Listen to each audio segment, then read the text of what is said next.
Good evening. Thank you so much for joining us this evening for our public forum sponsored by the Board of Education for the purpose of meeting our final candidates for the role of the new superintendent in Oldham County. I am so happy to see so many of you here this evening. We have several members from the central office, which I'd like to recognize and thank you all for being here. Level directors and many persons from the central office. I also would like to recognize school administrators. If you are here, would you stand and let us thank you for being here this afternoon? Some of our principals, I know you're here. Thank you.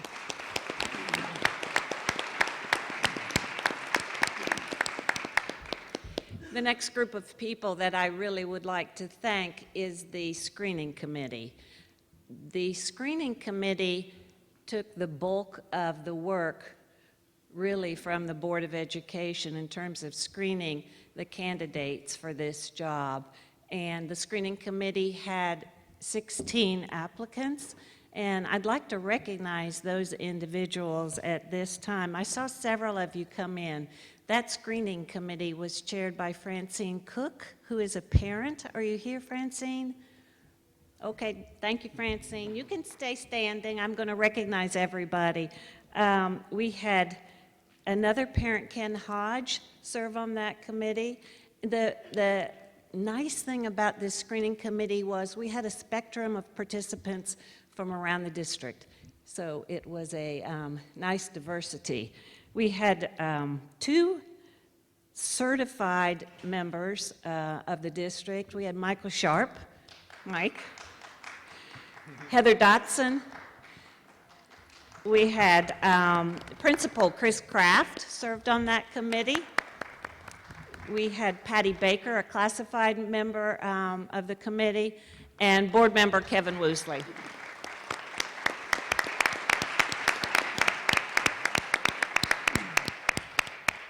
They did a yeoman's job screening 16 applicants and narrowed the field to the 2 finalists that we have here this evening with us. And with that, those are the sum total of my introductory remarks. I would like to recognize and thank Mr.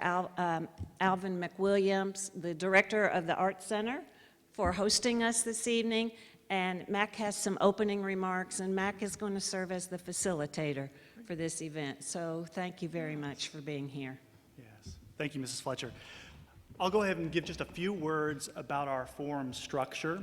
Each candidate will have a total of 1 hour to respond to questions. We'll begin with a set of questions from the Board of Education, including select questions from our online submissions. Then I'll take a few questions from the audience, followed by closing remarks from each candidate. Each question will have a response time of up to 3 minutes. Audience members have the opportunity to give input about this evening's forum. For your convenience, index cards will be located in the lobby as you leave the Art Center. These comments are to remain anonymous, so please do not write your name on the index cards. Beginning this Friday morning, you'll also be able to give forum feedback directly on the district's website. So please take a moment to go ahead and turn off all your phones, electronic devices if you haven't done that already. Just a note, in the case of an emergency, 2 exits are located in the back, 2 to the sides, and there are also 2 on the sides of the stage. So now I'll go ahead and turn it over to Mr. Woosley, who will introduce our first candidate.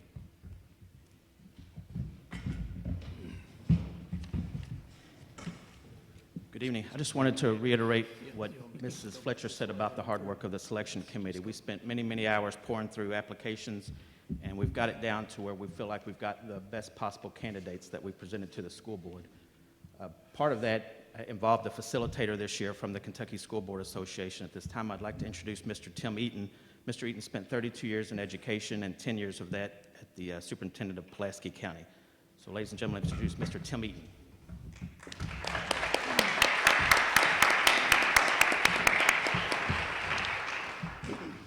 Good evening. It's great to be here. And I want to first thank the Board of Education for allowing KSBA to be a part of this And the screening committee was awesome. I see those folks, and they worked many hours. I have the pleasure of introducing both of the finalists tonight. And our first candidate, Dr. Dewey Hensley, has served Kentucky children and families for 24 years as a National Board Certified High School teacher, a highly skilled educator helping schools around the state, an award-winning principal, the Associate Commissioner of Education for Kentucky, and as the Chief Academic Officer for Jefferson County Public Schools. He's been recognized nationally as a leader in educational leadership, innovation, closing the achievement gap, teaching and learning. He and his family, Kathy and Daxon, live in Prospect. Daxon is 9 years old and attends Locust Grove Elementary here in Oldham County. Would you help me welcome Dr. Dewey Hensley?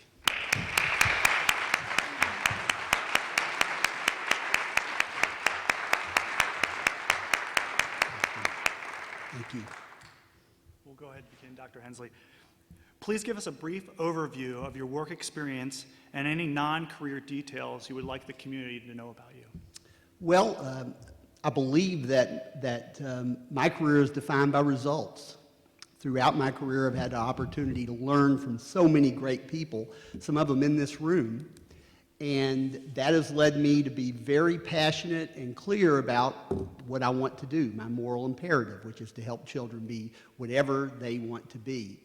I started out as a high school English teacher and had a period of time when I was very lucky to be here in Oldham County as an English teacher at South Oldham High School, where I learned from great people and great teachers, great leaders, and a lot of great kids. When I left Oldham County, I went to, after 11 years as a teacher, I ended up at the Kentucky Department of Education as a highly skilled educator, where I realized that while I understood high schools really well, I also had a very strong foundation in helping elementary schools to grow.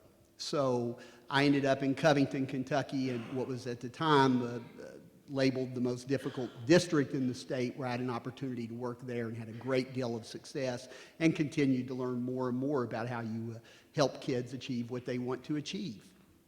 Following that, I became a principal in Jefferson County Public Schools in the west end of Louisville. I maneuvered myself so that I would have the opportunity to take over the lowest performing school in Kentucky.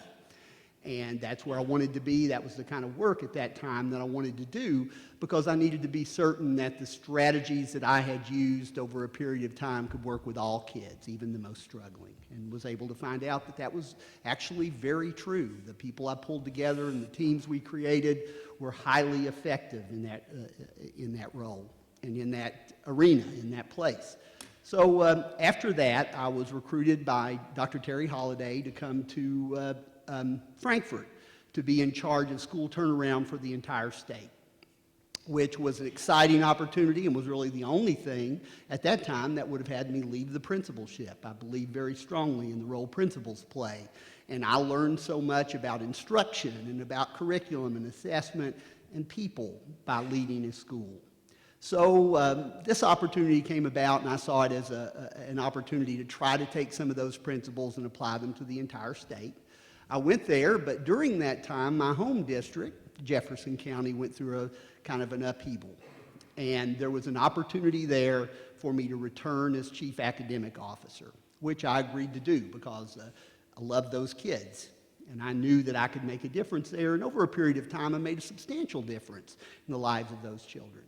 However, as many things do, it was time for that particular role to end. So over the last 6 months, I've been a consultant.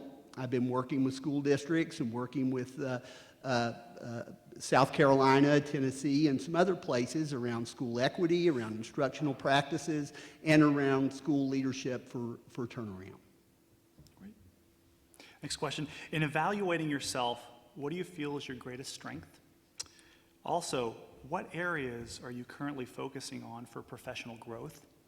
Well, I believe my greatest strength is focus. I understand, I believe, the power of what schools can do for kids because it did it for me. And that means that as a decision maker, as someone leading groups of people, I'm pretty good about keeping us focused on the main thing. As Stephen Covey says, the main thing is to make the main thing the main thing. And I'm very good at doing that. Another strength I have is building the people around me. I very much believe in social capital, that great organizations work because of social capital. It can have a lot of separate individuals who are great, but in reality, it's when those people come together and learn from each other and collaborate together and encircle a group of kids that we see real results in the lives of kids. Consequently, I think that role that I've been able to play as a facilitator of growth among my peers and colleagues and teachers and others has been one of my strengths. I have a lot of weaknesses. Unfortunately, they only give me 3 minutes for each question because we could be here till tomorrow to talk about my weaknesses. I think some areas where I've really tried to grow is get balance between work and life. I've always been someone who's really kind of lost the balance in that. I would tend to work a little too late, a little too long, and do some things there that would eventually tire me out a little bit. So I've worked on trying to do that. In terms of professional growth, I am very interested in high-performing teams. How does a school district take professional learning communities, SBDMs, central office teams, how do you move them from being work groups to being just teams to where they are actually high-performing teams that can accomplish a great deal for kids? Well, that's kind of an overview.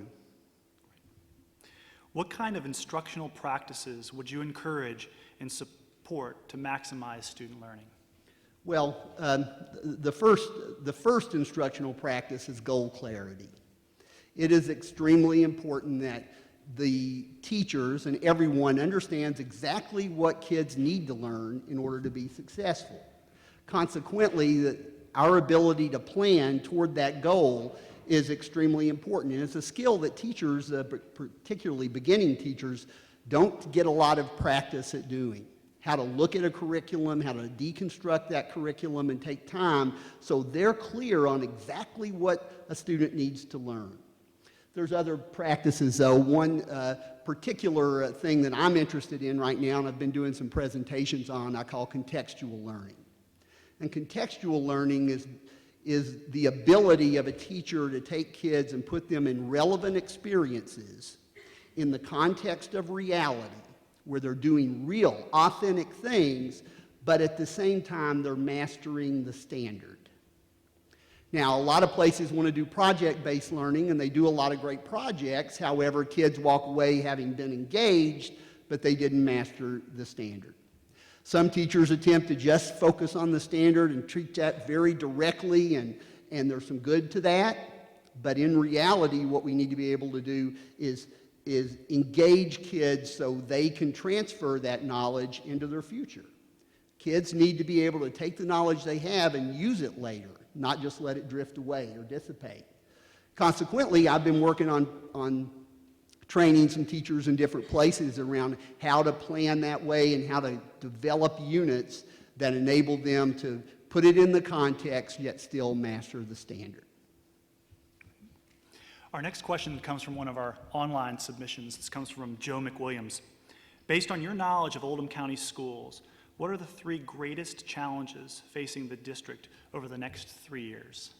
Well, it is going to be important for Oldham County Public Schools to recognize that, like everywhere, that average is dead. That we can't continue to teach to the middle.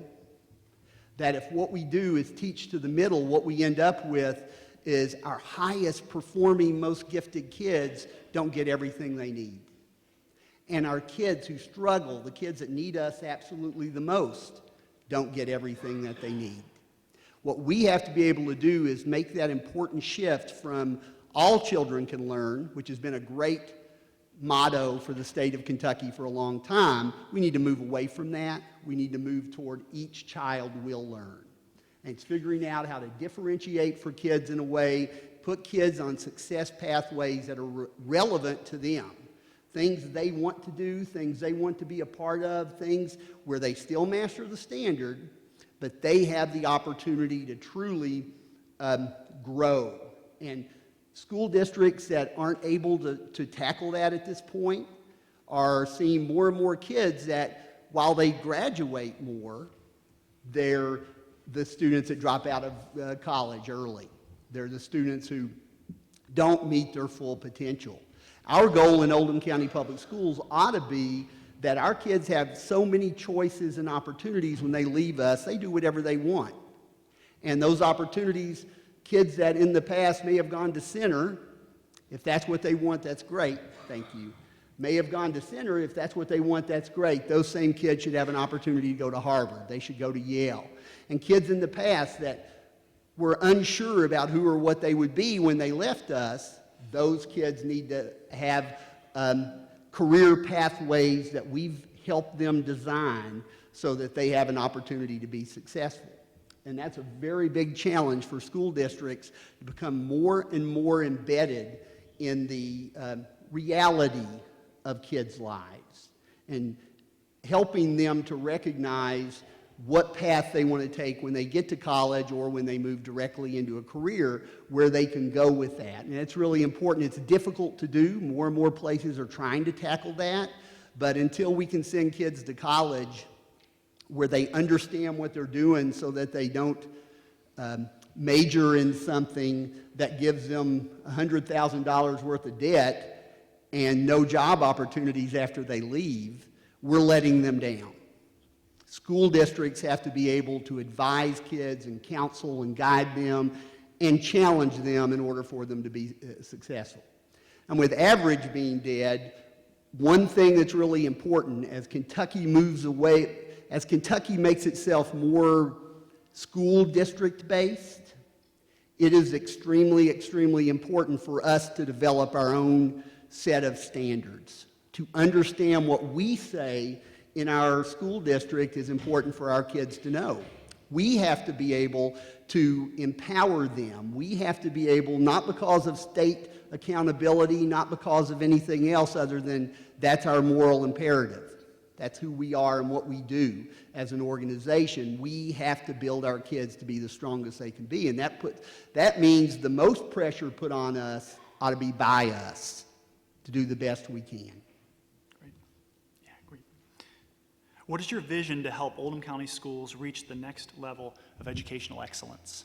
Well, some of it I kind of hit on already, is that notion that we have to change instructional practices so we don't teach to the middle, so we teach to each. And that's really important. There's other things that we know work. We know that this notion of human capital, of making sure every person that we have is at their absolute best, that the professionals in their field, the people we hire, the people we develop, the people, everything the people we support and grow become the absolute best that they can be. When you're able to do that, then you have that idea again of social capital. When you have the best people collaborating together, you have a real growth. That's where you really start to see true gains in the lives of kids because they're surrounded by great adults. It's not just one person that guides them, it's a team of people that move them forward. Another thing that will help us to move forward is we have to have decision-making capital. In other words, the people that are closest to the work have to be so strong that they make good decisions. You have to have teachers, you have to have principals, you have to have professionals inside schools. Schools have to be the center of the universe. The most important interaction that happens every day in a school district has very little to do with the superintendent, has very little to do with the orbit. The most important thing that happens every day is the interaction between a teacher and a kid. When that interaction is strong, when that interaction is engaging, when it's caring, when it has a caring adult who taps into the relevance and the emotions of a kid in order to make them better, that's when you see tremendous things happen. That's when you not only see individuals better, you see an entire school district that grows and becomes better. So that's really important. The other thing is emotional capital. We've got to be able to ensure that we have people who are passionate about the work, People in our district need to understand the significance they play in the lives of children. Too often in public education, we'll argue away our own significance. Sometimes we want to blame things, from poverty to all kinds of things external, that we say that's the big factor. That belittles our own significance. What we are and what we do is the thing that matters most. We have to be strong enough, clear enough, we have to be caring enough to ensure that each child is successful. And when you have people in a district, that's what motivates people. Everybody thinks people are motivated by money. And certainly money is a very good thing. However, the big motivator of people is their significance. People who understand the contribution they make are the ones that make the biggest contribution. Dr. Hensley, I think you've touched a good bit on our next question too, so we'll switch gears a little bit. When community issues or negative publicity arise, how would you propose countering those and rebuilding community support? The first thing is honesty and transparency. School districts have to be honest with the community. You can't be perception-driven. You can't hope that you can change people's minds about a reality that's occurred. The best thing that you can possibly do is to be transparent and honest and communicate extremely well.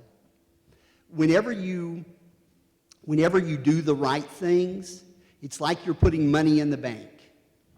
And later, you may have to make a withdrawal because somehow there's a mistake or something that's very visible that you need to own up to, that you need to talk to the community about, that you need to ask the community's kindness and tolerance for.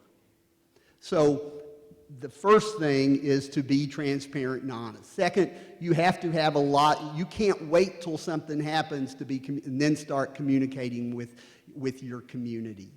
The community has to be constantly aware of the kinds of good things that are happening inside a school district.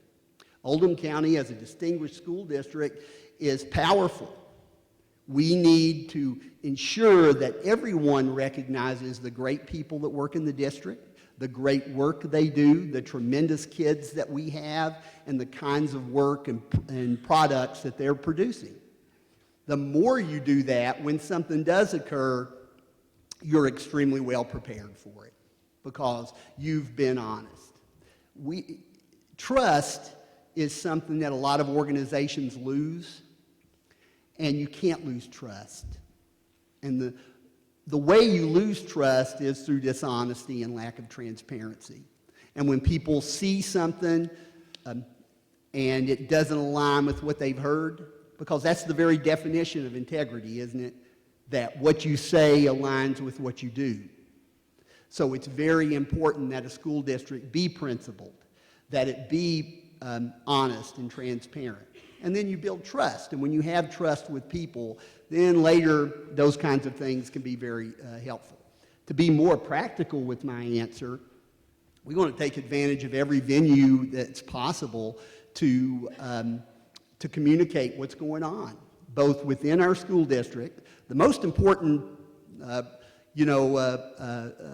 publicity that happens in a school district isn't TV, it isn't the media, it's your own people inside the school district and what they say about the organization they work in.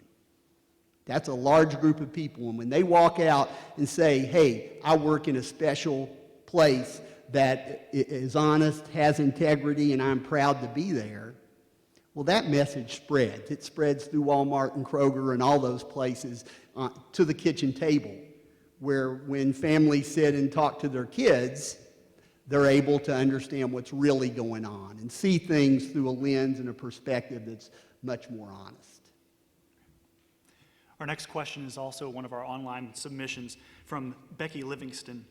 What is your experience working with PTAs and other parent groups, and how will you promote parent involvement in the school district? That's crucial. It is extremely important that parents serve as partners with the school district. Partners generally are the best partners when you share the same common goal. And with parents, we have a collective vision for what we want to have happen, correct? We all want their child to be as successful as he or she can possibly be. So that makes us natural partners. I can give you one concrete example of working with the PTA, the 15th District PTA, when I was in Jefferson County. I worked very closely with them to design a way to communicate to parents and have parents communicate to parents about the Common Core shifts, the kinds of things we were being required to do because of Common Core. We put together, with PTA being stars and people from my team being stars, videos and websites and other things, and the PTA president and vice president and other parents actually went to churches, went to their own PTA meetings, of course, and they talked to parents about what the Common Core really meant. All across America, as people have had, no matter your feelings about the Common Core, places had a difficult transition period. Large school districts struggled with the transition into Common Core. Jefferson County Public Schools did not have that struggle. And the reason they didn't have that struggle was because parents played such a crucial role in that shift. The PTAs were involved with the very the information campaign that we put together went through parents.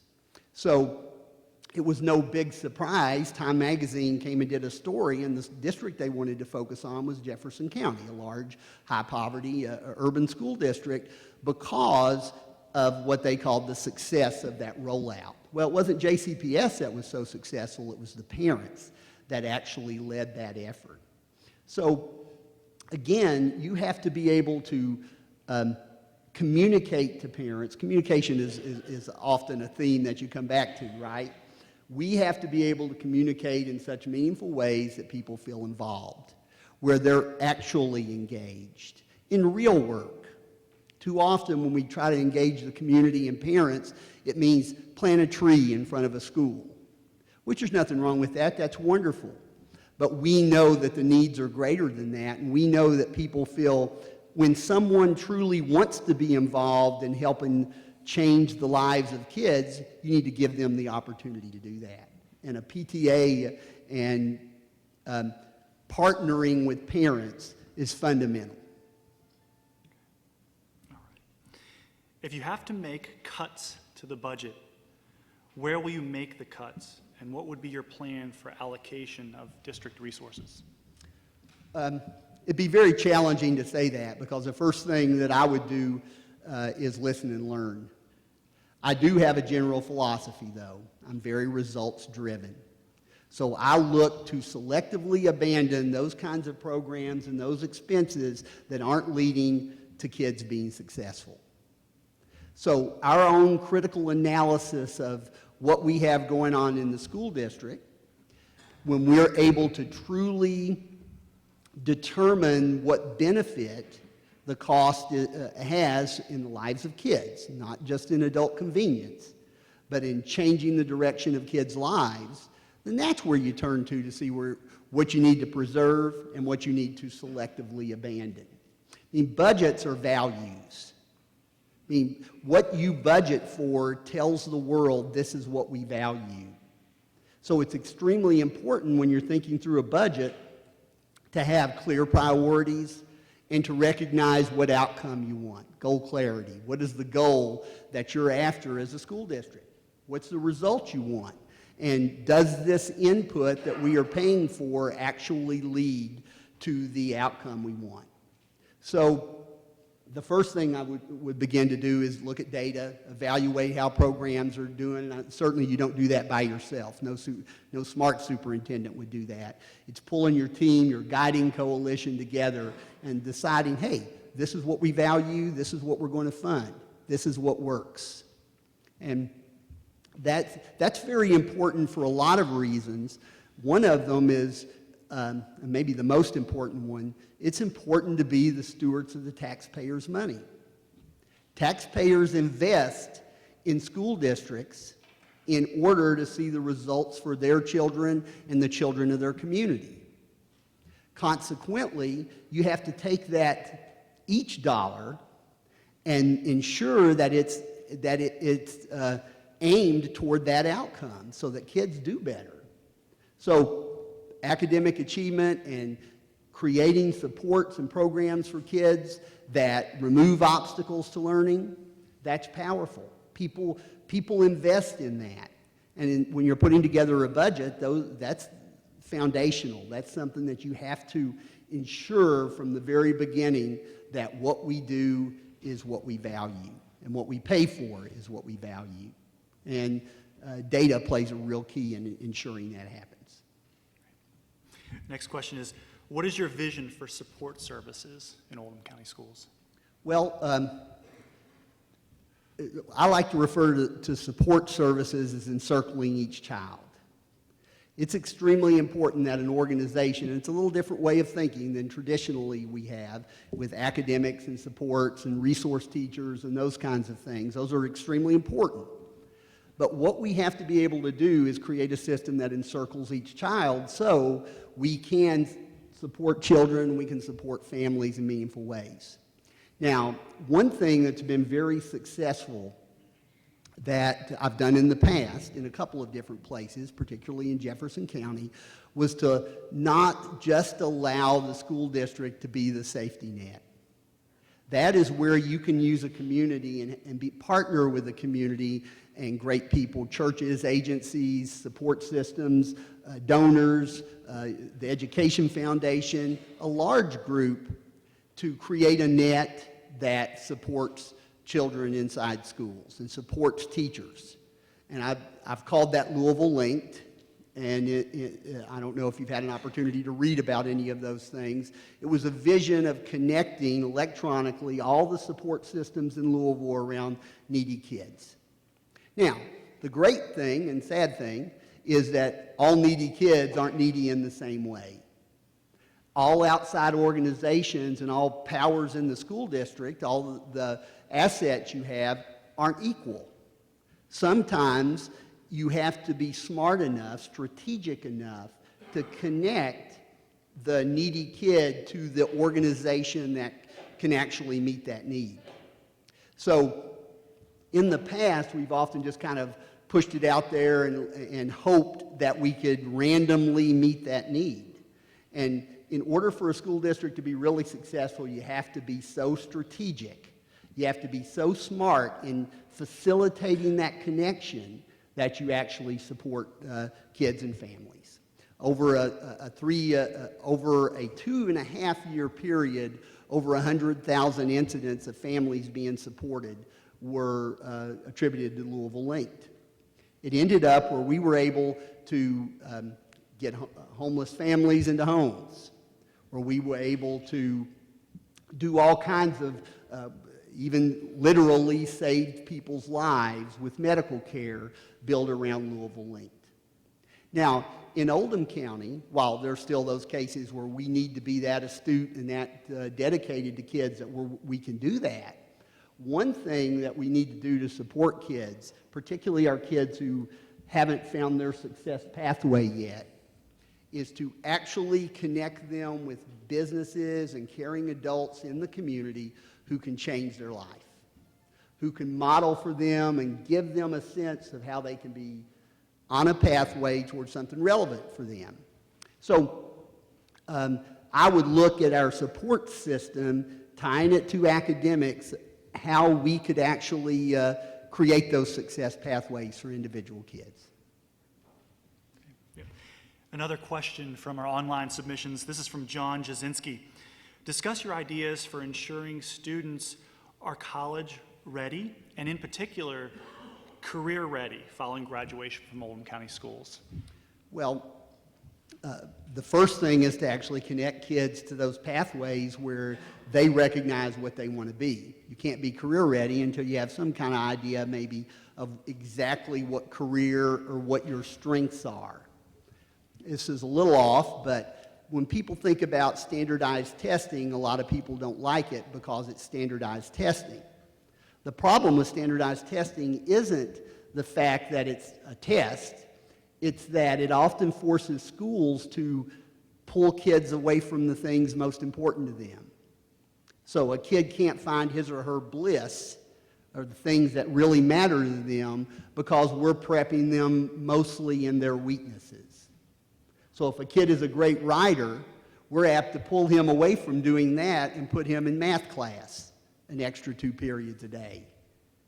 So what we end up doing is not allowing a kid to connect with his or her strengths. So when you can create a relevant pathway and show kids what college and career ready actually does for them, then they engage in it, and they invest in it, and that is really important. Certainly, we want to ensure that our kids are ready for 21st century with technology, that they're ready for careers we don't even know about yet, because we have taught them so well and given them the core competencies, the core strengths academically that they need to be successful. So I would look at ways that we could evaluate our college and career readiness programs. How do you monitor kids along the way? How do we ensure that kids are on getting the courses they absolutely need to be what it is they want to be? And that sounds a little vague, but in reality, that's what it means to empower people. That's what it means to empower kids to make important decisions about their own life. We'll switch gears a little bit with this question. A tenured employee has an individual improvement plan. You're faced with the termination of this employee. How would this process evolve, and what role would you play in this process? Well, it would depend on the level or location of the employee. If it's someone who works directly with me, and it's someone that I'm their direct evaluator, then the first thing I attempt to do is coach them. I attempt to ensure and make certain that they have everything they need to be successful.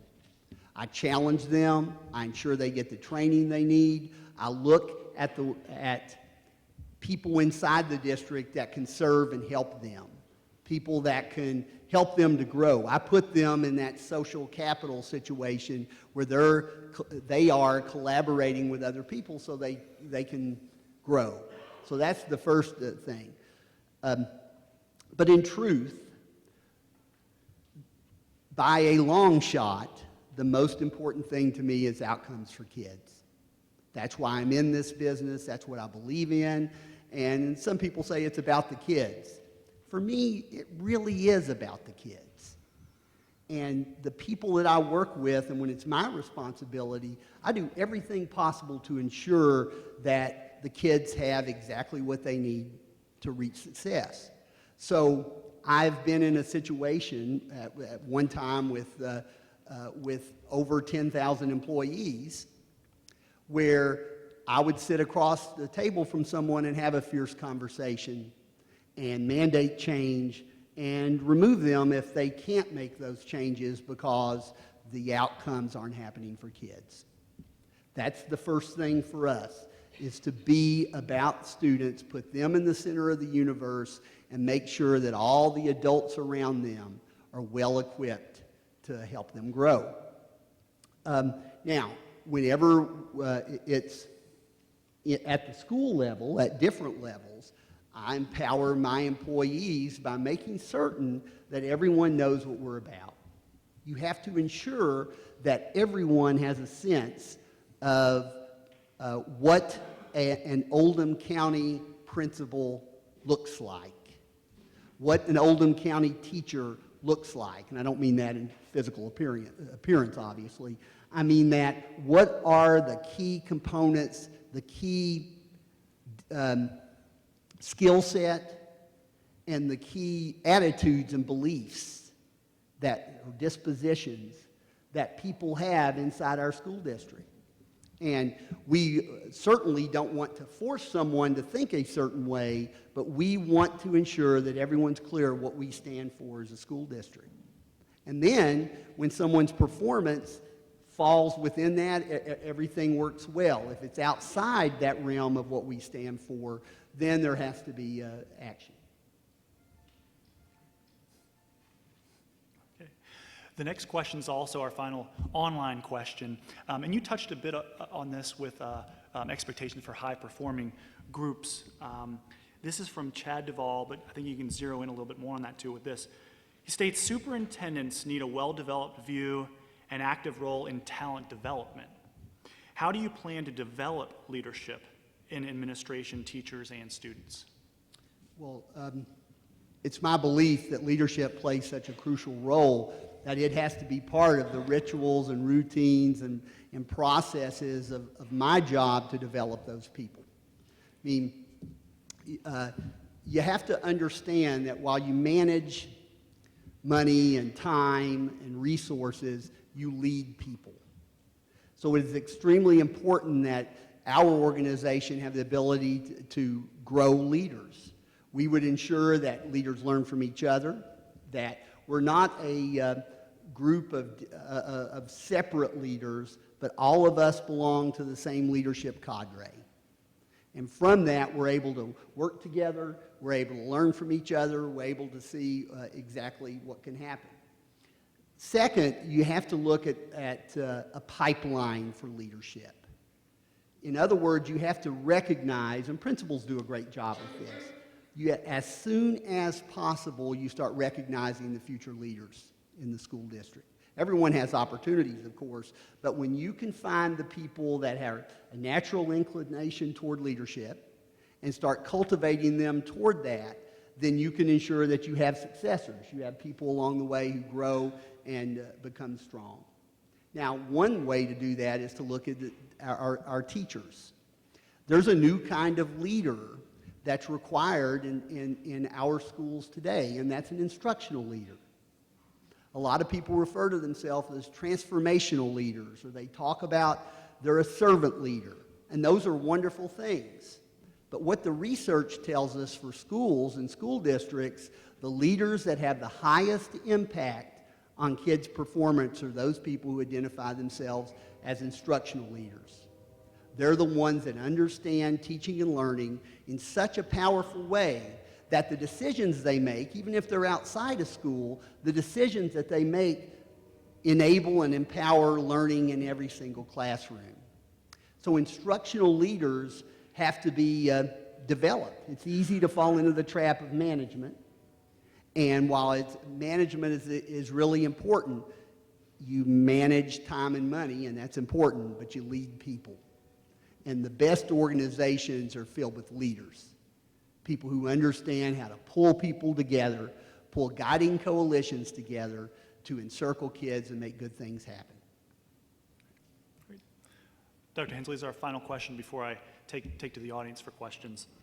Why are you choosing Oldham County as the place to take this big step in your career? It has long been my hope and dream to move back to Oldham County. I had such a powerful experience in the years that I was here as a teacher. I learned so much as a teacher and as a leader. I had an opportunity to work with parents and people from the community, and most importantly, kids, that I truly fell in love with this community. Now, in order to do the things in my career that I wanted to do and put myself in situations where I could impact high poverty districts, then I had to make some decisions and do some things. But always in the back of my mind was the sense, if I could go back to Oldham County, that's where I would end up. So the reason for that is I believe in high expectations, not just for kids, certainly for kids, but for myself. I believe in putting myself in a situation where the people are the best, where I can learn and I can grow and I can have opportunities to challenge myself and to learn from others and move beyond even innovation to high effectiveness, to where really good things happen in the lives of kids and families because of the best practices and better practices that we put in place. So I've always looked back at Oldham County as a place where that could occur. I know, and people say, Dewey, you think that Oldham County's perfect. No, I'm not saying that. but I am saying it is a place that my values align with. It's a Board of Education that their reputation aligns with things I believe very much about accountability, about high expectations, about integrity. So when this opportunity occurred, now it happened at a unique time for me. As all of you know, I left Jefferson County Public Schools. It was all over the newspapers and everything. So I'm not attempting to gloss over that. That was a very important decision I had to make in my life. I mean, it was literally a seminal moment for me when I recognized that the context of that school district didn't align with who I am as a person and a leader.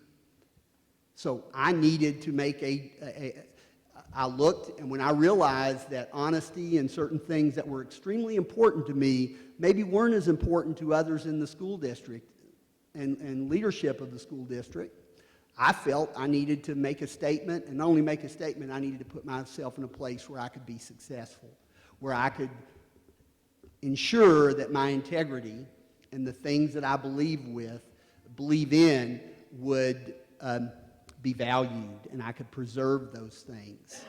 Oldham County is that kind of place. Thank you.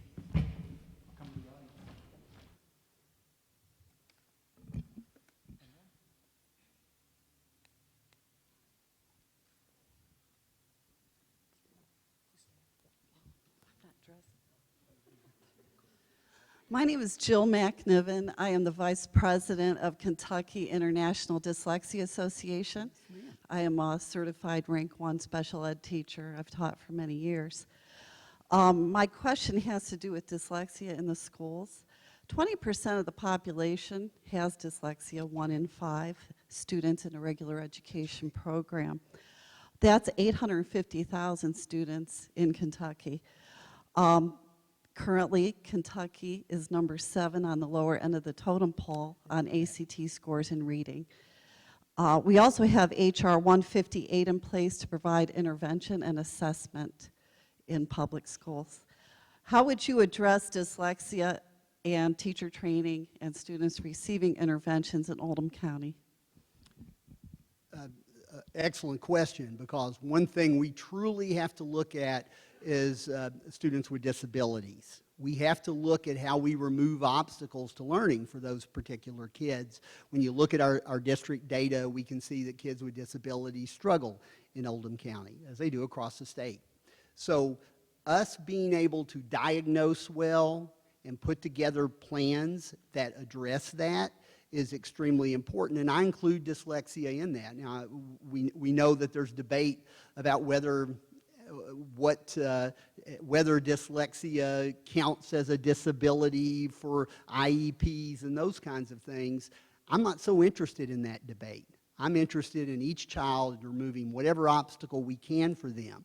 If that takes teacher training, we want to do that. If that takes us pulling together under our roof, us taking care of what we do, our business, to address that, because it is an identified problem inside our school district. We don't run from problems, we solve them. Thank you, that was a good question.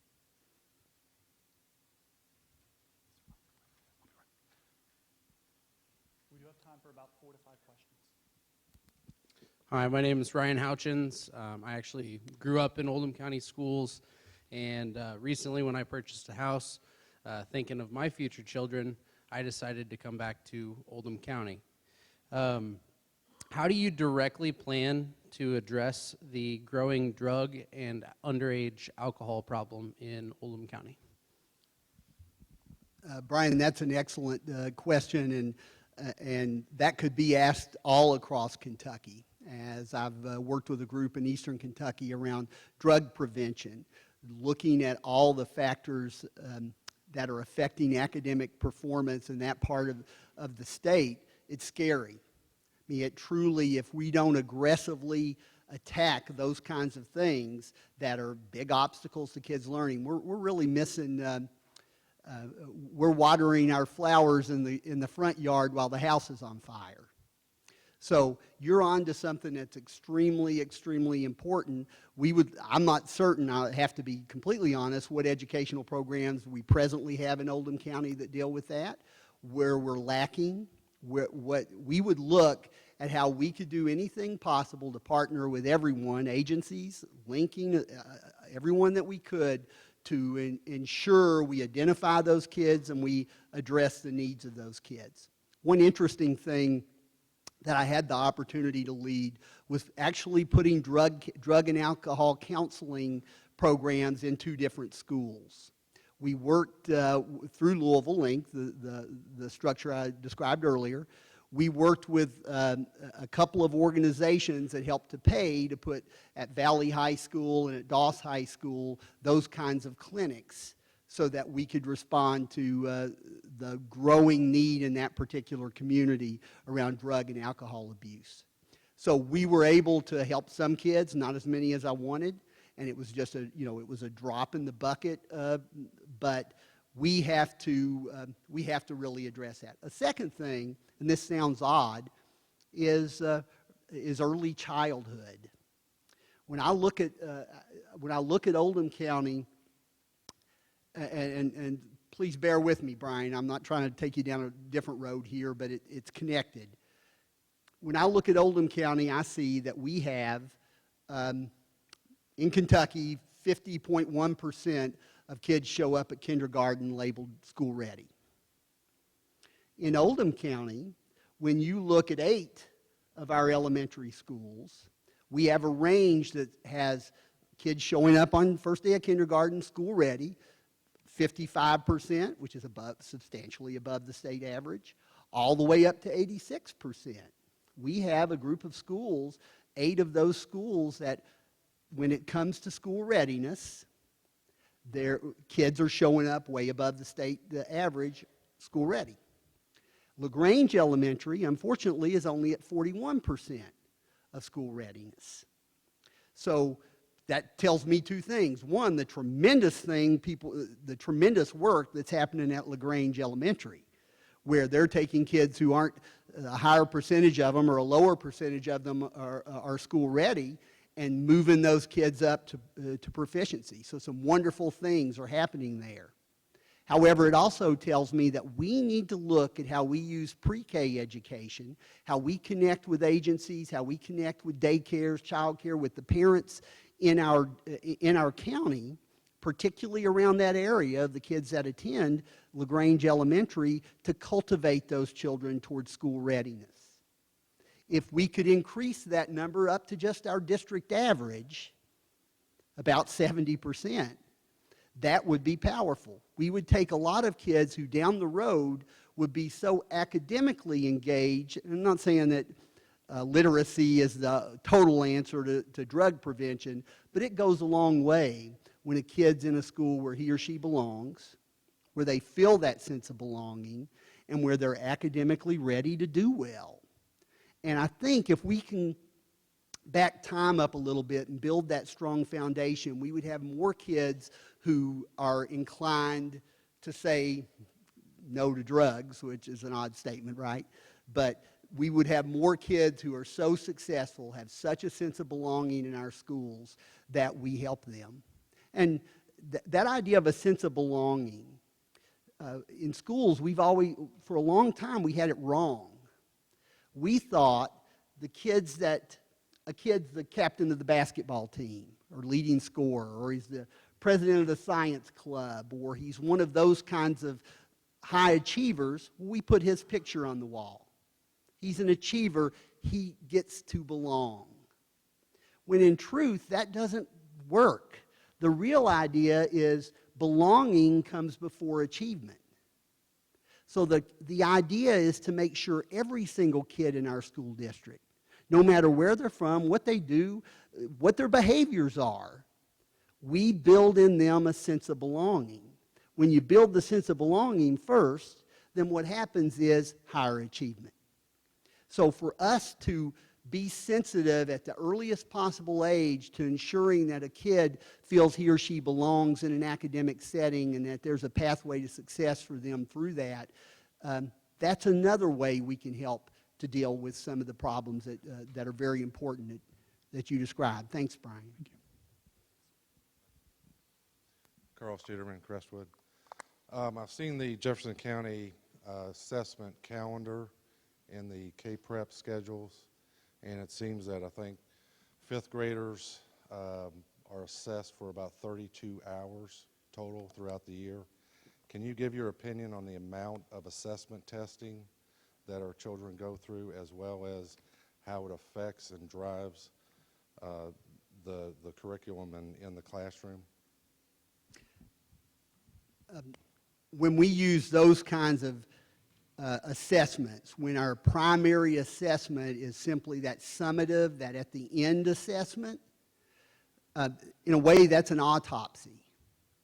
I mean, we're done. The most important assessments that happen every day are inside a classroom with teachers doing formative assessments, where they're looking on a daily basis. They've got their finger on the pulse of where each of their kids are.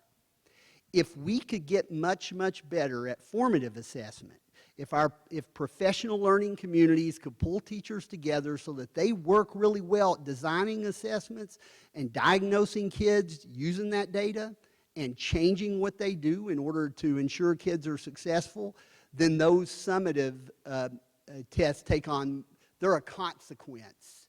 They're not a goal. So, yes, it's problematic when kids spend way too much time testing and not enough time learning. The key, though, is not to give up the idea of diagnostics, of knowing what kids need, of testing them and seeing where their weaknesses are and where their strengths are, the things they want to be. We don't want to give up. Testing isn't bad. It's the misuse of testing and the abuse of too much testing that's problematic.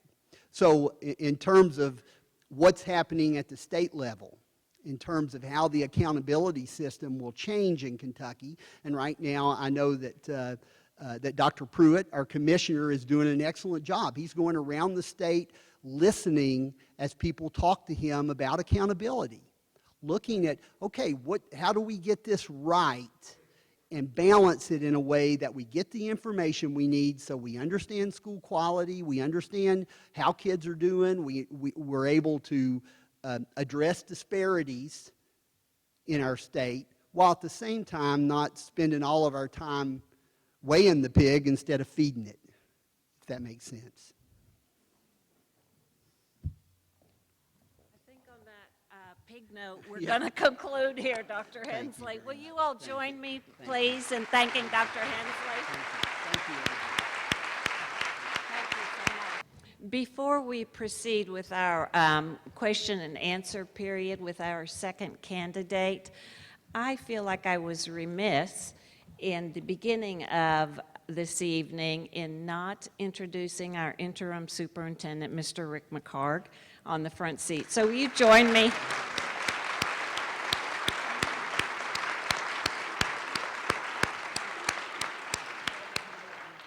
Speaking of a yeoman's job, Mr. McHarg has served us so well this year, and we are so grateful for his leadership in the district. Thank you, Rick.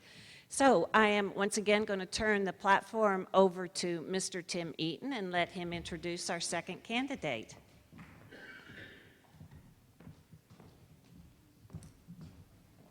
Thank you.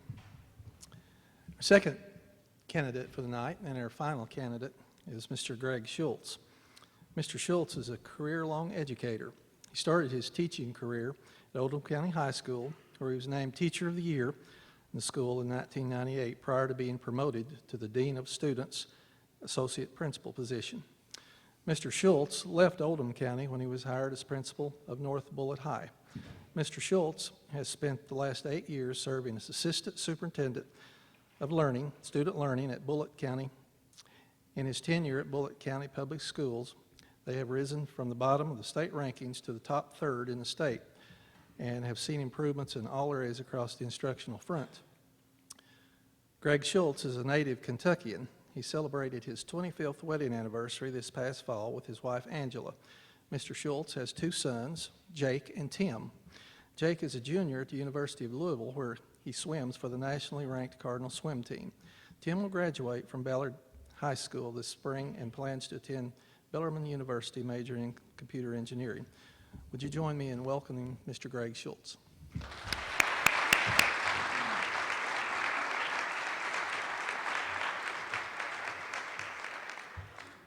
Mr. Schultz is aware of our format, so we'll just begin right away. Mr. Schultz, can you please give us a brief overview of your work experience and any non-career details you would like the community to know about you? Sure, thank you. First of all, thank you all for coming tonight, really appreciate it. I started my career here in Oldham County. I actually subbed for a complete year while I was trying to get a job because of my former social studies teacher, and back then, no social studies teachers ever left. It was kind of amazing. So I've subbed around the district for an entire year, then I got on Oldham County High School and started my teaching career. Had a great run there, 7 years, taught everything in the social studies department, was department chair, was then promoted to dean of students, got my certification, then became an assistant principal or associate principal. I left Oldham County reluctantly, but there was a chance for an opportunity to go to another district in a leadership, and I became the principal of North Bullitt High School for 5 years, where we went from a school of about 800 to a school of 1,200 in 5 years, just quick growth, a lot of good things happening there. I found another opening as the assistant superintendent of Bullitt County, and went there as in charge of student learning.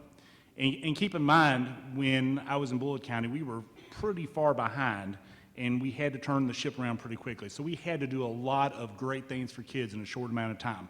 I was very blessed. I was able to build a great team around me, and with that team, we made some great strides that I'm very proud of. I think I'm finishing up my 26th year, but I've lost track because you know what? I don't plan on retiring anytime soon. I've got a huge fire in my belly. I love what I do. I love working with students. I love working with teachers. I'm still a teacher at heart. When I get a chance, I like to get into a classroom as much as possible and work with kids. I try not to mess up with them with their math when I'm doing manipulatives, but it's really a good thing, and I love education. Did mention that I've been married for 25 years. That's probably the best part of my life. She has done a wonderful job. She's right there beside me on everything. She's not here tonight because we didn't know the whole logistics of that and didn't want to put any pressure on that. And I got two wonderful young men. Both of them are different and unique in their own way, but they're going to have great futures. Education's been a big key for them. They've never followed me. They weren't here in Oldham County. They weren't with me in Bullitt County because I've never lived in that county. But they're going to be great successes, and that's something I attribute to my wife and myself and the things we've instilled in them. And bottom line, I'm looking at coming home. It's been a long time since I've been here, and I've not ever forgot the great things I learned when I was here. Great educators I worked with, just really established the great groundwork that I've had as an educator. Taught me about work ethic, taught me about caring for kids, taught me about looking beyond just numbers. And for me, this is a great chance for me to come home. So I appreciate the opportunity. In evaluating yourself, what do you feel is your greatest strength, and what areas are you currently focusing on for professional growth? So I've referred to it just a little bit. I think my greatest strength is building a team. I'm reading a Maxwell book right now that's all about teamwork. I've got a great team now. I've got somebody that's going to retire this year, so I'm looking at possibly replacing that. I've had to replace a secondary director before. But one thing that's been consistent, all the achievements have never really been about me. It's been about the team. It's been about the students. And I've done that when I was at Oldham County High School, when I was coaching. I've done that when I was a principal at North Bullitt. And so really my focus, it's not ever about me. It's about what we can do together as a team to make results for students be great. So even though I think I'm really good at that, I really believe that there's a growth mindset and that you can get better at anything. And so I continually to read on that. I continue to read leadership books, even though I think that's a strength. The things that I probably need to work on, they're on my growth plan, and I think that's of any type A personality, is when you delegate things. I have a hard time doing that. I really like to make sure that things are done well, but I found it easier when you hire great people or you're working with great people and you train those great people. That makes your job that much easier. And so even though it's a growth area, I think it's something that I'm getting better at. And obviously, if I'm selected as superintendent, a fairly large district, I come from a fairly large district, that will be an area that I know I will continue to work at. I've not had to do a whole lot with buses at this point, but I know that I'll be doing things with buses. But I've done a whole lot of things with a whole lot of things across the spectrum, and I think it's just more a chance for me to continue refining those skills and continue to grow. What kind of instructional practices would you encourage and support to maximize student learning in Oldham County? So obviously, thinking strategy, I know is a huge initiative in Oldham County. It's one that we're trying to mirror a little bit where I'm currently from and obviously across the state. You know, good instruction, I've never been one, even though that my job is pretty closely tied to assessment scores, I've never been concerned about assessment scores. I really do believe that if teachers are supported in doing the job that we know that they can do, and we're providing those professional learning opportunities, and every day is a great chance for students to learn, test scores are going to take care of themselves. I've always found that to be true. And so I really don't worry about that aspect of it. I'm sorry, could you repeat the question? Yeah, instructional practices. Okay, sorry. You'd encourage. So we want to make sure the kids are critically thinking every day. We want to make sure the kids are writing every day. The kids are having dialogue every day. You know, the world of education that I grew up in, it's not the same. And for many of you guys, a lot of y'all are a lot younger than I am, it's not the same. We're asking students to compete in a world that we don't even exactly know what it is right now. And so students have to be prepared to use technology. They have to be prepared to be a global thinker. They have to be prepared to get connected with not just folks in this community, not the folks just in Kentucky, but internationally. That's really the only way that our students here are going to prosper and going to succeed and be those people that are going to be the leaders of the next generation. We can't rely on the ways that I was taught, probably even the ways that I taught. You know, I look back at now, I never got sued for malpractice, but maybe I probably could have, I don't know.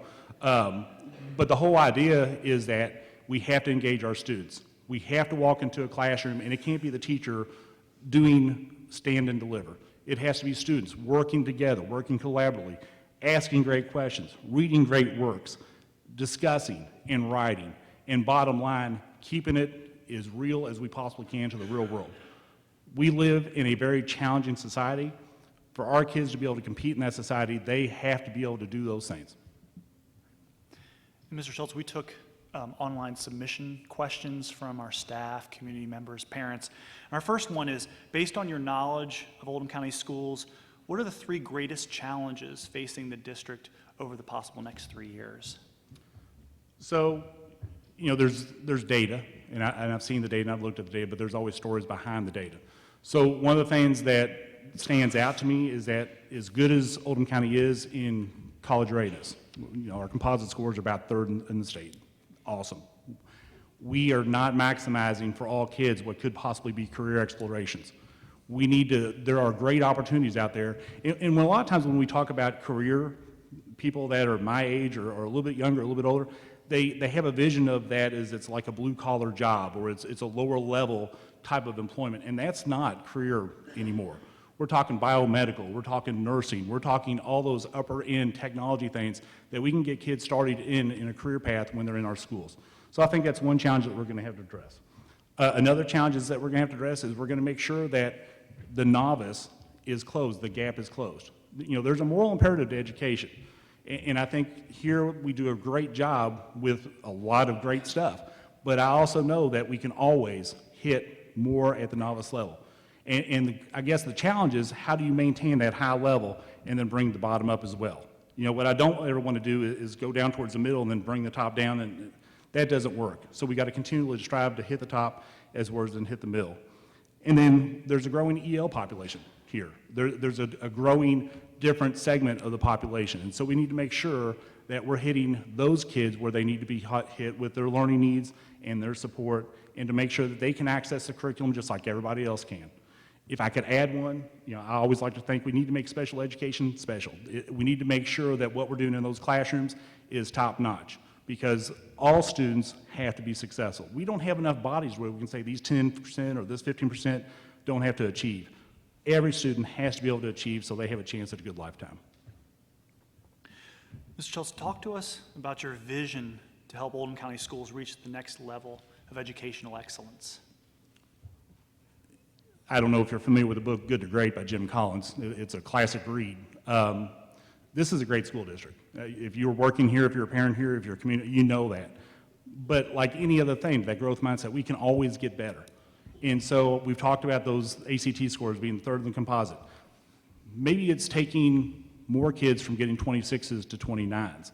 You know, this year there were 6 merit finalists. Maybe next year we're shooting for 10, we're shooting for 12. We want to make sure that we're pushing every child to their fullest potential, expanding every chance we can for an educational objective so that everybody has a pathway for them. You know, the last thing that we want is for a student to spend 13 years with us counting kindergarten and then exiting at the time they graduate and not having a life plan, not having something they can work with, not having something they can do. And so it's really working with the community and finding out what the community is invested in, what the community needs to have, and then building the plan backwards and making sure that we reach that with a potential. And it could, these are not necessarily all top dollar things that we have to spend tons of money on. Sometimes it's retooling what we're doing. Sometimes it's just rethinking how we've always thought things. But making sure that, once again, that every student has a great opportunity to be successful and that we are able to prepare them for a future that we're not exactly sure of right now. Next question is, what creates well-designed schools led by visionary leaders, in your opinion? I think I understand your question, so I'm going to try it. You know, I think well-designed schools is when you are providing people autonomy to do their job and the support that they need, but it's not a top-down management style. I like to think that I'm a fairly intelligent educator, but I know there's a ton of intelligent educators out there. And if we always do a top-down delivery mode, then we're probably not maximizing everybody's brains, everybody's strengths. I referred to that Maxwell book I was reading a little bit earlier, and they were talking about there's not been a real significant achievement just by one person. There's always that team. And so I think we need to make sure that if we're going to create great buildings, we have to create teachers, we have to create administrators, we have to support folks, we have to provide a safe and warm environment so that students want to come to school and they feel comfortable coming to school. We want to make sure that we're offering things and engaging students in their education so that attendance is not an issue, discipline is not an issue, that bottom line, it's where people want to be. And when people want to be someplace, they're going to work harder. When you give principals autonomy, they have ownership. When you give teachers some autonomy, they have ownership. Now, that doesn't mean that we're out there all willy-nilly and everybody's doing their own thing, because we all know there's best practices. But how do you get there? Every building's a little bit different. Every community's a little bit different. And so we've got to make sure that we appreciate that, understand that, support that, and then work from a central office perspective to do what we need to do to help people to be successful. We'll switch gears a little bit to the community. When issues arrive that might pertain to the community or negative publicity arises, how would you propose countering those and rebuilding community support for the schools? Sure. The first thing I think is you have to be honest. I'm not perfect. I doubt that many people in this room are perfect. If you are, I'd love to get to know you a little bit more. So I think part of that is that acknowledging first off that there's a problem, that you have to be open and transparent and then address the problem and work towards a solution. I don't think you get much by worried more about a public persona or a perception of the media that everything's all the time rosy, because that's just not real life. But if you're willing to accept those problems and then get smart people to work on those problems, that's how I think you build community support. Because once again, if a parent comes to me or a teacher comes to me or an administrator and they have a concern, for us not to pay attention to that and to brush it off and not to deal with it, that's not going to lead to great community support.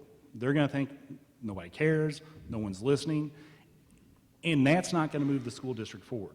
So once again, being transparent, doing your best not to make mistakes. I hate mistakes, but doing your best not to, and then building that trust factor that people know that if I come to a principal or if I come to a teacher or I come to a counselor or anybody within the system, that problem is going to be looked at, it's going to be addressed, we're going to try to fix it, and we're going to try to move forward.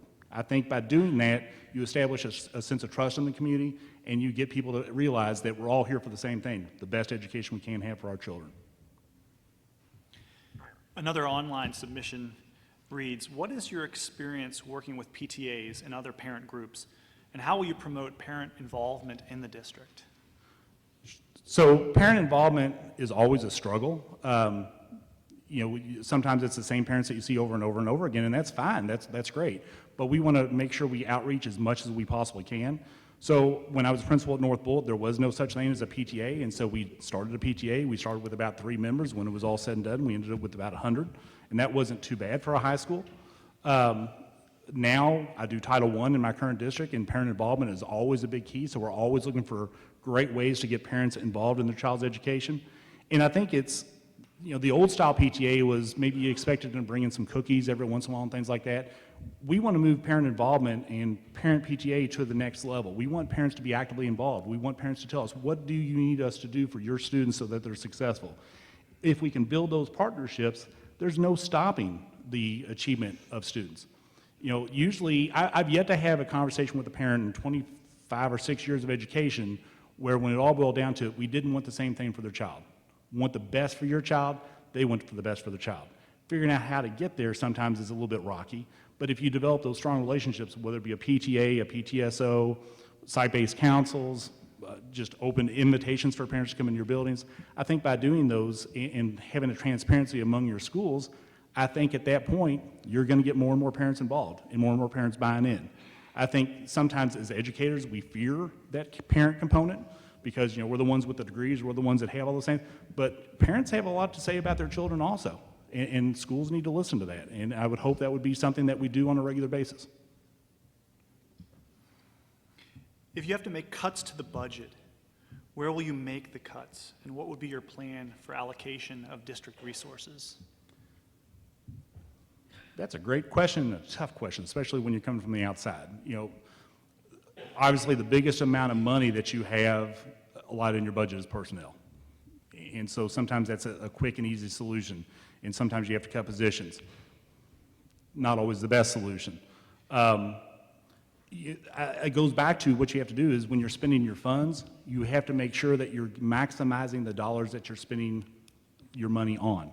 If you're invested heavily in a program of some type or an initiative of some, you better be getting a bang for your buck. If you're not getting a bang for your buck for that, you probably need to revisit that, and that might be a money saving.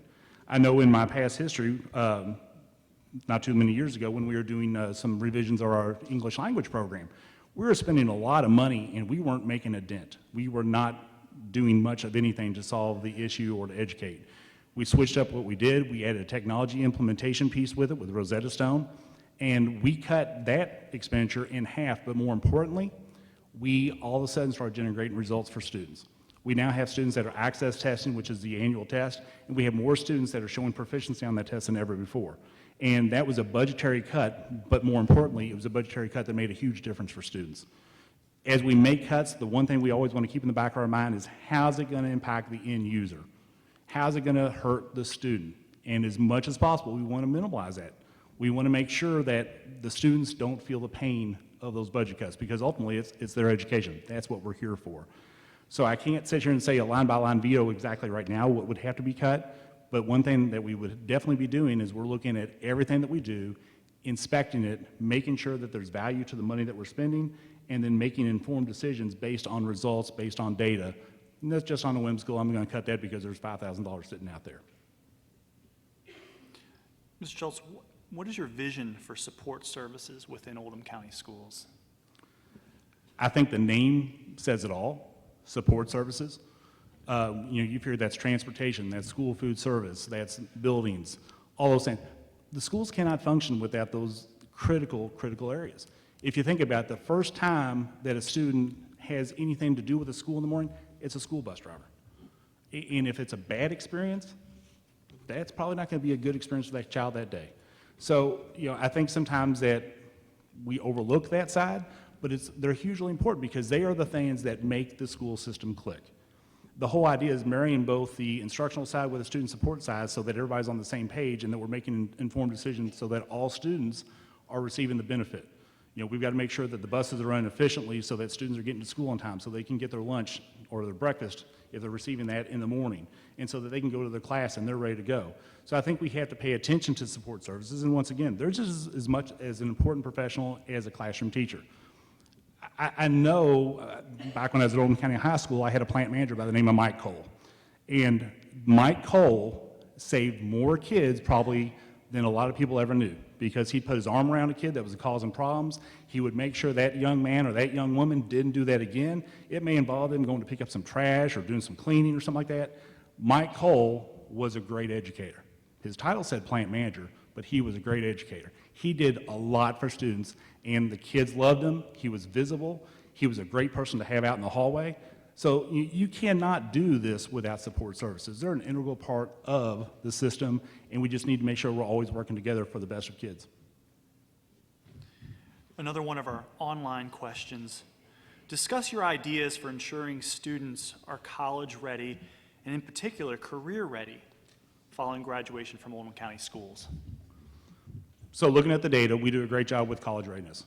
There's probably about 75 to 77% of students that are hitting ACT benchmarks, and that's great. That is awesome. We don't have that much currently on the career side, and so that's an area that we need to work on. I know the Arvin Center is getting a little bit of a dust up, and so that's one area that we can look at. It's really about intentional, once you figure out what you want to do, because once again, I think that's important to get some community feedback. What are, on the career side, does the community value? And so if it's a biomedical, or if it's carpentry, or whatever it might be, it doesn't really matter. Get some input, find out what the students want to do, because it doesn't make a lot of sense to put a kid into a career pathway if they have no interest in one whatsoever, because then it's really not a career pathway. It's just doing something for accountability, and we don't want to do that. Find out what they want to do, and then intentionally scheduling students and building pathways within buildings and with also the ATC, the Arvin Center, to make sure that students can access those pathways and they have a chance to earn, if they choose not to go to college, that's okay, because it's not necessarily for everybody, but then they have a good chance to earn a living wage. You know, right now, if you're a welder, if you can weld, and I cannot, I've gone to that place over on Fern Valley Road, I tried to weld, it was horrible. You don't want me working on the bridges, I'll guarantee you. But if you're a welder right now, you're going to start at $18 an hour. For some folks, that is a huge dollar amount and a life changer for some of their families. Got some kids involved in the Kentucky FAME project, the Federation of Advanced Manufacturing. That is huge. You know, I can't go into real specifics because of confidentiality, but I know a student there that is currently a freshman, just graduated last year, and he is making more money and getting his college paid for than either one of his parents. That is life-changing. And so we've got to make sure that, yeah, we continue to push that college, we continue to push that, we continue to push that, and we get those scores up even higher, because the real money on ACT only starts about 27 or 28. Those benchmarks are 18, 19, 20. That's great for accountability. That doesn't really help a kid. So we got to keep pushing, keep pushing, keep pushing. And then we got to really fill up the career side as well and make sure that we're doing a great job, once again, hitting all kids across the spectrum. Switch gears a little bit with this question, Mr. Schultz. A tenured employee has an individual improvement plan. You're faced with the termination of this employee. How would this process evolve, and what role would you play in this process? I would like to ask clarifying questions, because there's some, you know, so it varies a little bit, but the number one thing I'd like to think is, what have we done to help that employee before we ever got to that point? Have we provided the support that they needed? Have we done a good job with doing observations and evaluations so that it's not just sprung upon the employee that, you're not doing a very good job, I'm sorry, we have to let you go. Now, obviously, if there's instances where there's a violation of law and all those things, yeah, that's pretty easy. We've got to cut those ropes right there. But so many times, unfortunately, I see that maybe we don't do a great job in that first 4 years with a teacher. And they get to that tenure year, and all of a sudden we say, oh, you're not cutting mustard, we're going to let you go. I hate that.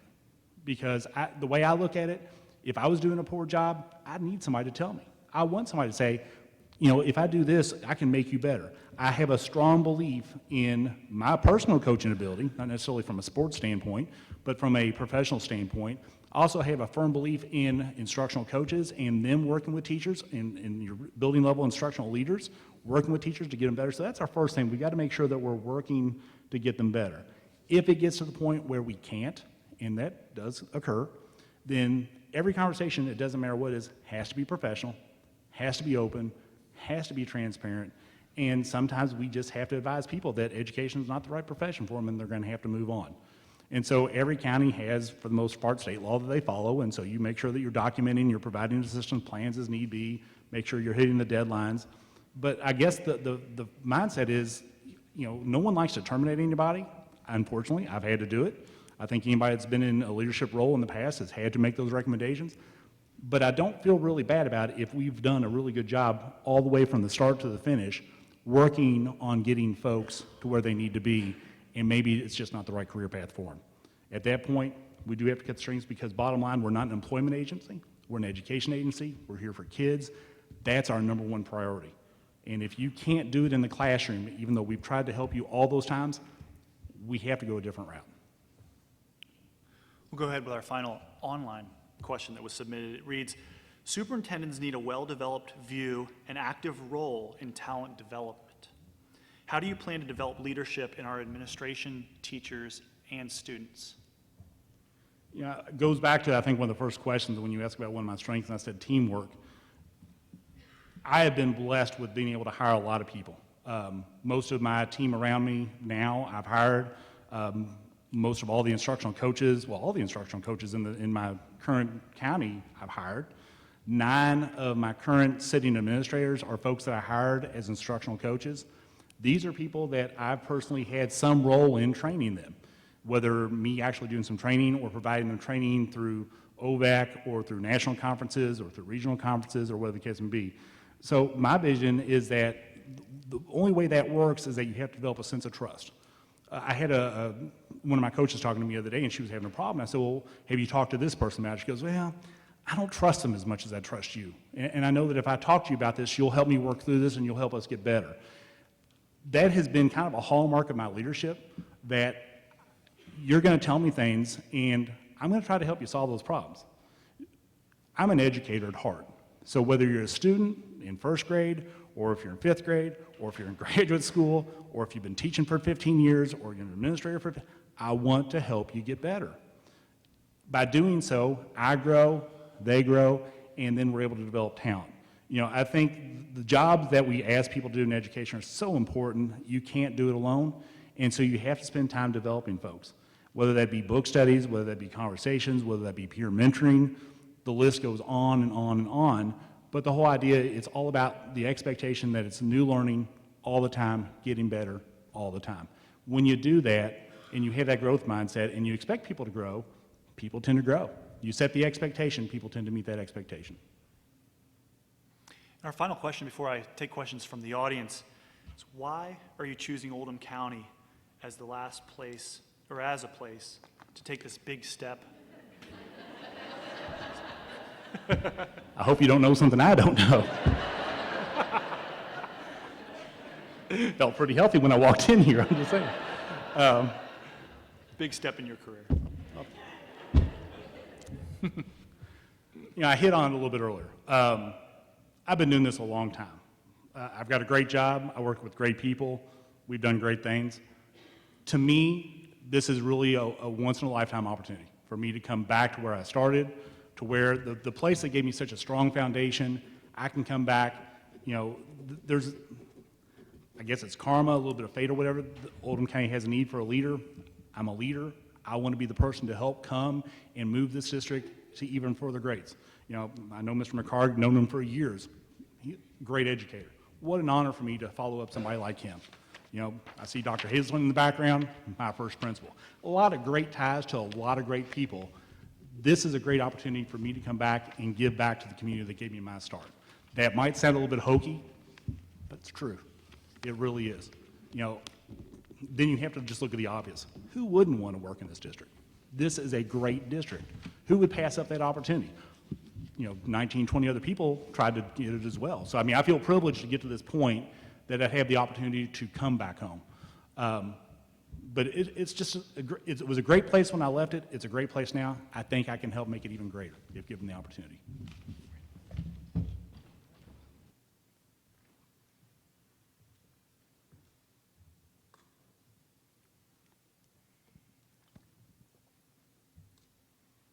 Keep in mind, be gentle. I may not have long to live, according to Mac. I'm just saying.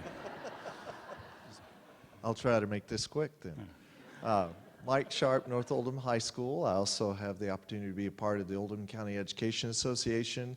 Appreciate your spirit about thinking about partnership, teamwork, how we can certainly accomplish a whole lot more together.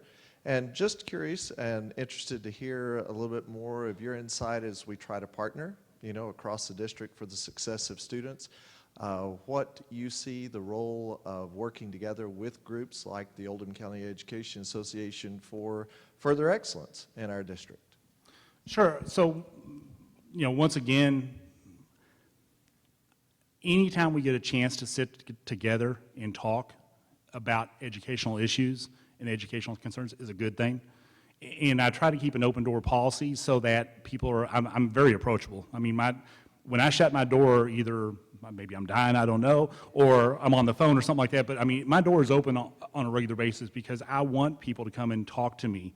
And so the chance to sit down with the Oldham County Education Association, I welcome those because once again, teaching's a hard job. It's a calling. It's I always talked about the Peace Corps. Teaching's the toughest job you'll ever love, and teachers need a lot of support, and they need and principals need a lot of support. And so, how does that happen if you don't develop good trust and relationships where you can honestly say, "I'm struggling with this," or "I don't know how to do this," and not reflect in your evaluation, and that we can work towards making sure that every child has a great opportunity. And the only way to do that is working hand in hand with everybody that's working with our kids, whether it be on the support side or whether working with teachers. It can't be us versus them. It can't be a central office versus schools. It can't be a principal versus teachers. It's got to be everybody rowing in that same direction if we're going to move the boat farther down the road. Hi, good evening. My name is Jessica Erickson. I'm a teacher at Oldham County Middle School. My question for you is, with your experience in Bullitt County, which has a pretty high poverty population, how would you help prepare us and the teachers here at Oldham County to serve that population that's growing in our district? Could you repeat the last part? I'm sorry. How would you help teachers at Oldham County support our students who are living in poverty as that population is growing here in our district? Sure. So right now we've been working on a novice, we'll just call it an elimination plan, because we either go big or go home, I guess. And we've done a pretty good job of reducing novices. But one thing that I've kind of come across is that children from poverty, there's a lot of research around them. And the research states that unless you break down some barriers around them, the greatest teaching methods out there may not be effective. We've transformed, and I'm specifically thinking of one school that we're working with intensely right now, we've transformed the educational practices within that building. They weren't that strong. They're very much better now. But we're still having some struggles, and I think that's because we're not breaking what I call kind of the core of poverty around that student. So one thing that we were planning on doing this summer, and I'm still interested in pursuing this, is that Eric Jensen, who does a lot of brain research, is doing a seminar. It just happens to be in San Antonio. It's a nice place, but that's not why we're going. But it really isn't. But the whole idea here is that there are specific things that you can do when working with children from poverty that will reduce those barriers and then allow your great teaching to hit them. And I've oftentimes referred to as wraparound services. I was not a rich kid by any stretch of the imagination. I mean, I didn't know what a Twinkie was. It was a generic version of that, whatever it was when I was a kid. But that's not the poverty we're talking about. And most teachers typically don't come from that type of poverty. And there's various types of poverty. For us, we have to understand those types of poverty, and we have to hold those students up to high expectations. But we also have to understand we're going to have to do a little bit extra work to make sure that what we're doing is reaching them.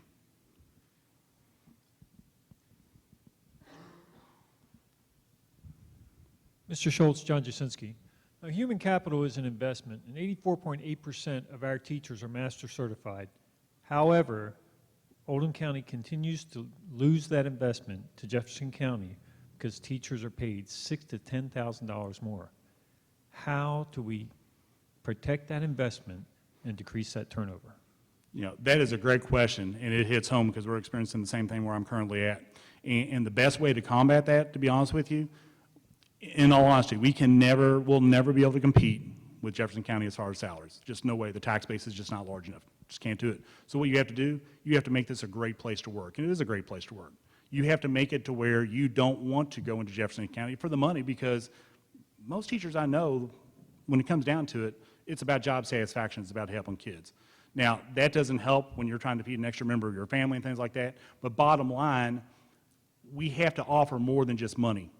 And I really don't want to be in a position where that's the only thing that draws people to us, because then, for lack of a term, maybe a little bit of a mercenary approach. I want people that want to be here because they want to work with our kids in our community and they want to be a part of that community. And I think it goes back to making this the best place to teach in the world. Telesurvey results here are very good, but they can be even better.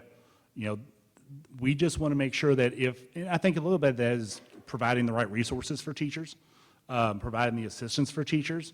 Going back to the question about the Oldham County Education Association, making sure that we're looking to grow folks, providing them leadership opportunities within the district that may or may not be a paid leadership opportunity.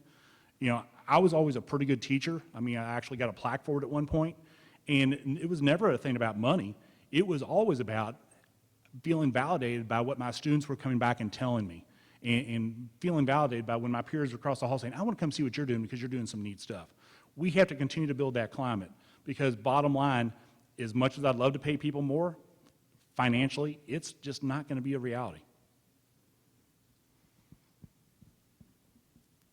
Hello, my name is Janelle Meese, and I'm a parent, and I have a question about technology. Many school districts across this country are going one-to-one with devices. We are not one of them, and some districts even in Kentucky are. What is your vision for technology to stay competitive with the rest of the country and the rest of the world? Sure. That's a great question. And when I say this, I'm asking you to kind of not leap to a conclusion as I start this answer.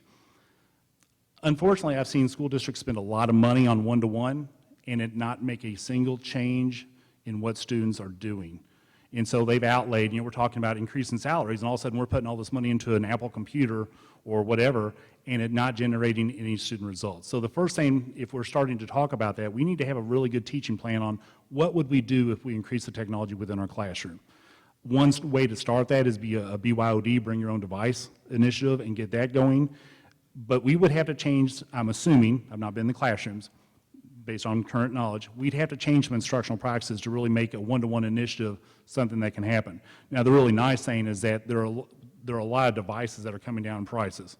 It used to be when you're buying a laptop, you'd spend $1,700 in 3 years if you're lucky if it booted back up.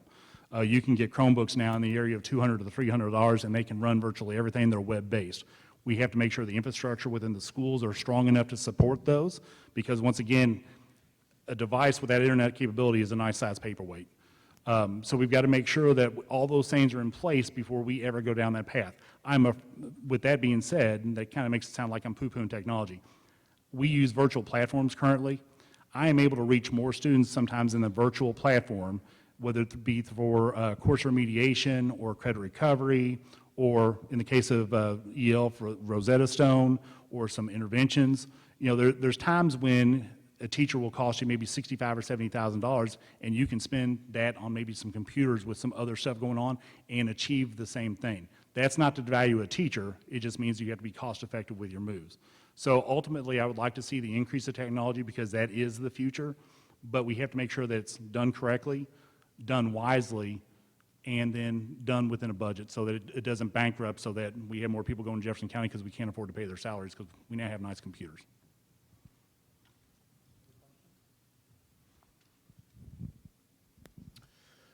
Ryan Houchins, SOHS alumni. How do you plan to address the growing drug and underage alcohol problem in Oldham County? Sure. And that's just not an Oldham County problem, by the way. I mean, it's a national problem. We have to strive to get kids connected to schools. I'm a firm believer in extracurricular and co-curricular activities. In my experience, when students are doing sports or they're doing drama or they're doing whatever, there's less time, less opportunity to do those type of things, but more importantly, they feel connected to the school, they feel connected to their peers. And so we want to make sure that, once again, there's a ton of programming that goes here in Oldham County. This art center is a prime example that a lot of places don't have this. We want to make sure that we're connecting as much as possible every kid with an activity that they're engaged in to help them, give them an alternative. I've got 2 young men myself. It was my goal as a parent to make sure that they didn't have a whole lot of idle time. And so they were either doing a sport, or they were doing a work, or they were doing something. And so, if you're not the world's most gifted athlete, maybe you're not going to try out for sport, but maybe you're going to try out for the debate team, or maybe you're going to be on the chess team, or maybe you're going to be a thespian, or whatever the case may be. But the whole idea is that, the thought of eradicating drugs from a school, we're never going to be able to round them all up and throw them away. We have to work on the front end and get students really believing in themselves with a lot of positive behavior intervention systems. The Leader in Me is a great program out there, if you're aware of that, where you're getting kids to understand that does not have to be an alternative for them. That they have the power to say no, and that we build structures within the schools to allow them to be cool not to do that. And that's it's a culture thing. When I was here as an assistant principal, we had drugs. I mean, it's not like it's a new problem, but what we found is that when students trusted the administration, Myself, my office mate, Pam Hart, if anybody knows her, we worked exceedingly well together, and kids would come and tell us all the time, there's drugs in our school, because most kids don't want drugs in their school either. And so it's building that culture, that climate where folks will come and they'll say, there's a problem. You know, most times when you hear about a weapon in school, you're hearing it from kids that are concerned. You're not hearing it from the adults. And so we have to build that climate where kids know it's okay to come forth on those type of issues.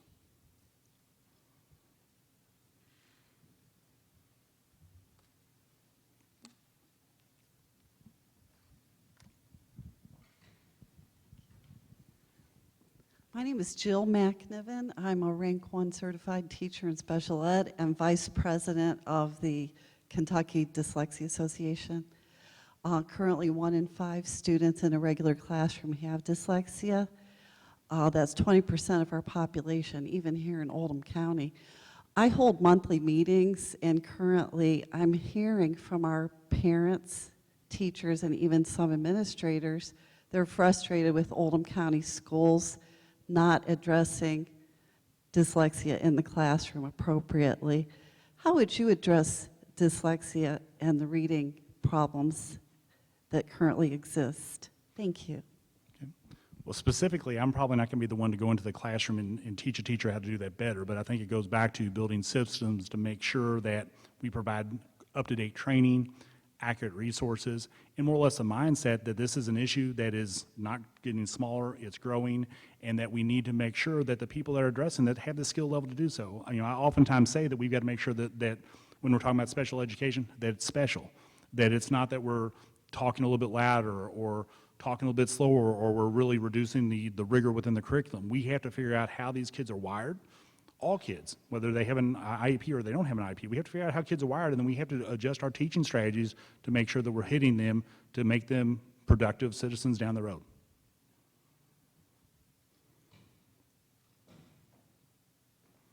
Mr. Schultz, Ms. Fletcher will go ahead and wrap it up, I think. Maybe if there are no more questions others? from the audience, Mr. Schultz, we are going to conclude this portion of the forum. I want to thank you on behalf of the board. Join me in thanking him.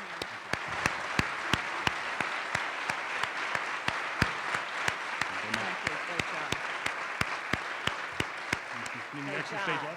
Exit stage left. Yeah.